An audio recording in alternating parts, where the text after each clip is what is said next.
කවදා හරි කවුරු හරි මිනිහෙක් අයිස් ගහන්න පටන් ගත්ත දවස තමයි ඒ මිනිහා ජීවත් වෙන එක නවත්තන දවස වෙන්නේ. අපේ මොළයේ තියෙන එක කොටසක් එතනින් තමයි සතුටේ හෝමෝනේ ස්‍රාවය කරන්නේ. ඒ කොටසේ සෛල වලින් තමයි ඩොපමීන් කියන හෝමෝන් එක ක්‍රියේට් කරන්නේ. අයිස් කෙලින්ම ගිහිල්ලා ඩොපමීන් හෝමෝනේ හදන ඒරියාස් අවුස්සනවා. ඩොපමීන් තමයි අපිට සතුට දනවන දේවල් නැවත කිරීමේ ආස්වාදය ගැන කියලා දෙන්නේ. ආස හිතන දෙයක් කරන එක, ස්පෝර්ට්ස් කරන එක, ආදරේ කරන එක.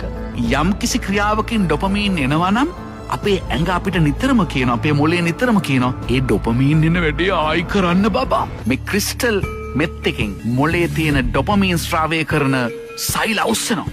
මොළේ ජීවිත කාලයටම හදපු නැති ඩොපමීන් ප්‍රමාණයක් එක මොහොතේ හදනවා. මේවා සිස්ටම් එකට ආපු ගමන් පුදුම ප්‍රීතියක් දැනෙනවලු, පුදුම ආතල්ලක් දැනෙනවලු, මහන්සිය දැනෙන්නේ නැහැලු. කික් එක ඉස්සිලා ගැස්සිලා වික්ෂිප්ත වෙලා පුදුම වෙලා එන ඕන දෙයක් පැය ගණන් දවස් ගණන් කරන්න පුළුවන්. මේක හරියට වැඩවසම් යුගයේ මරව වැඩ ගන්නවා වගේ මොලෙක් ටික දවසක් ගියාට පස්සේ මේ සෛල වලට මහන්සි කාලයක් යද්දී ස්වභාවික යාන්ත්‍රණයෙන් ඩොපමීන් හදන එක නවතිනවා.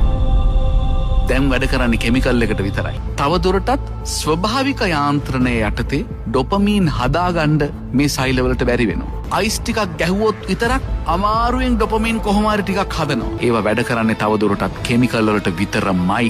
ඒ දුක නිසායි මේකට ඇබ්බැහි වෙච්ච මිනිහෙක් ආපහු ඒක ඉල්ලන්නේ නැතුව අයිස් වලට තියෙන ආසාවක් හින්දා නෙමෙයි. අඬනවා, වැළපෙනවා, ඔළුව බ්‍රේන් එක කෑ ගහනවා ඉල්ලලා. ජීවත් වෙන්න ඒක ඉල්ලන්නේ බෑ. නැතුව තවදුරටත් ඩොපමීන් හොයන්න නෙමෙයි. හිතන්න මොන දුකක්ද කියලා.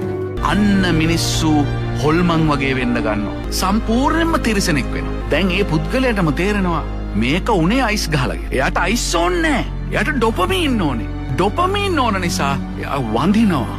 අනේ මට අයිස් ටිකක්. එයා දන්නවා මේක විනාශයක් කියලා. එළියට එන්න බෑ. ඇඟ රිදෙනවා, බය දැනෙනවා, පිස්සු වගේ හැසිරෙනවා.